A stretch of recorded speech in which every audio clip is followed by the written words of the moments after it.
Back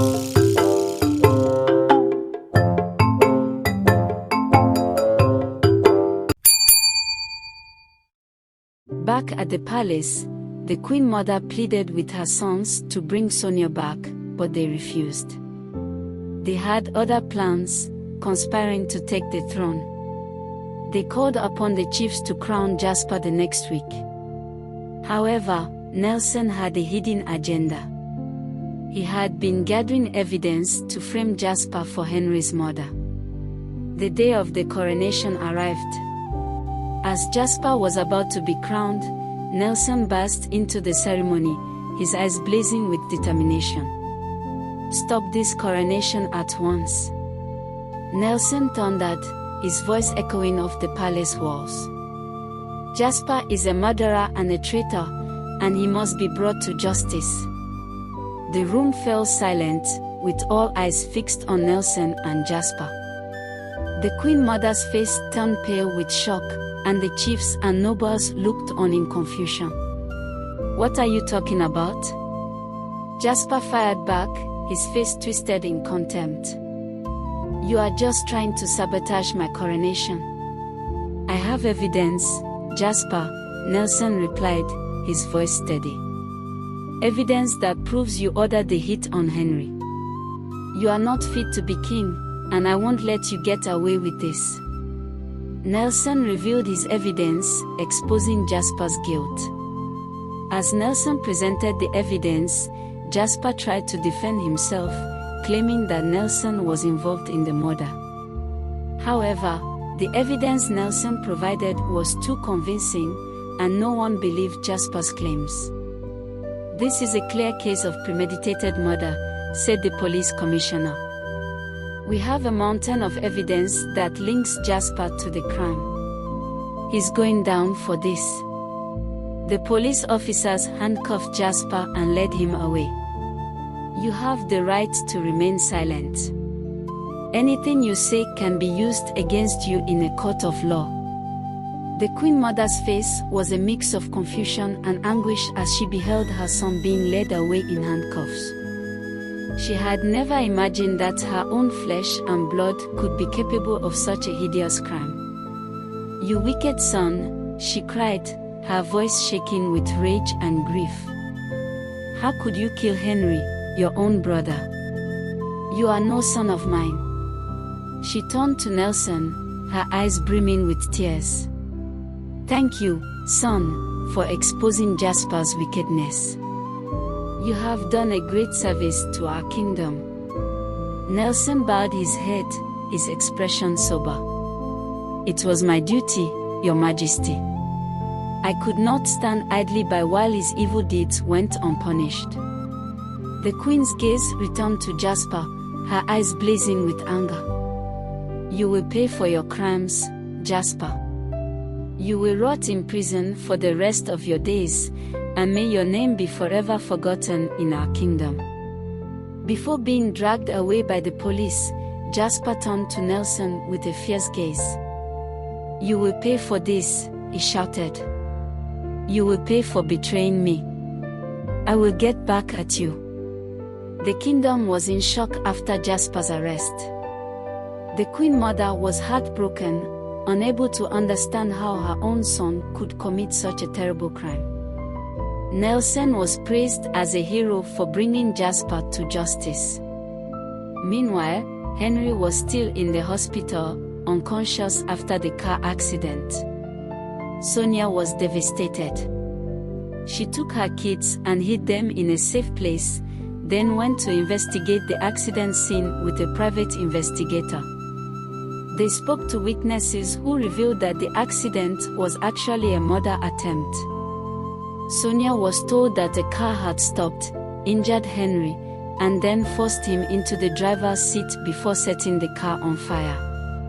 Sonia was overcome with grief, crying uncontrollably. "They killed my husband, those evil people," she exclaimed. "I warned him not to leave the house. What will happen to me and the kids now?" Just then, another witness approached her. "We don't know if the man is really dead," he said. He was taken away in an ambulance to a hospital. Sonia's tears stopped suddenly.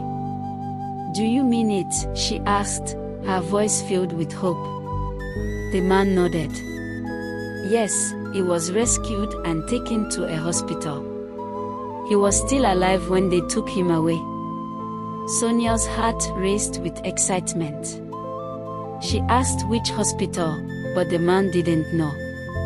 Sonia took Henry's photo and went from one hospital to another, determined to find her husband. Sonia searched hospital after hospital, showing Henry's photo to anyone who would look. She was met with shake after shake, and her hope began to die. Just when she thought she couldn't search anymore, she walked into another hospital, her feet heavy with exhaustion. She approached the reception desk. "I'm looking for my husband. He was in a car accident. I think he might be here." The receptionist scanned the photo, then shook her head. "I'm sorry, Mom. We don't know this person." Sonia's heart sank, and she turned to leave. But just then, a doctor called out to her. "Wait, Mom, let me see that photo." He examined it carefully, then looked up at Sonia with a hint of recognition. "This man, he's here. He's in a coma." Sonia's heart leaped with joy and relief. "Where is he?" she asked, her voice trembling. The doctor smiled and led her to Henry's room. Sonia's heart raced as she followed the doctor to Henry's room. She had been searching for what felt like eternity, and finally, she was about to be reunited with her husband. The doctor pushed open the door, and Sonia's eyes fell on Henry's peaceful face. He lay motionless, his chest rising and falling with each breath. Sonia's eyes filled with tears as she rushed to his side. "My love," she whispered, taking his hand in hers. "I'm here, I found you." She gazed at his face, willing him to wake up, to respond to her presence. But he remained still, lost in a deep coma. Sonia's heart ached with sadness and longing. She had found him, but he was still so far away. Sonia begged Henry to wake up, her voice cracking with emotion. "Henry, please, for me, for our kids, wake up." But Henry remained still, his eyes closed, his chest rising and falling with each breath. The doctor gently touched Sonia's shoulder. "Mom, please, follow me to my office. We need to talk." Sonia hesitated, unwilling to leave Henry's side. But the doctor's urgent tone convinced her to follow him. As she stood up, she felt a sudden touch on her dress. She turned back to see Henry's hand grasping her dress tightly. Her heart skipped a beat as she saw his eyes flicker open. "Henry," she exclaimed. The doctor rushed back to Henry's side. "It's a miracle," he exclaimed. "This man has been in a coma for over 3 months, motionless, and now he's showing signs of consciousness." Sonia's heart raced as she gazed at Henry's face. His eyes were still cloudy, but they were open, and they were looking at her. "Henry, can you hear me?" she asked, her voice trembling. Henry's lips moved, but no sound came out. Sonia leaned closer, her ear inches from his mouth. "Sonia," he whispered, his voice barely audible. Sonia's heart soared. "Yes, Henry, it's me, I'm here." But as she looked into his eyes, she saw something that made her blood run cold. A flicker of fear, a hint of warning. "Henry, what is it?" she said. Henry's eyes locked onto hers, and he whispered one word, "Run." Subscribe to my channel.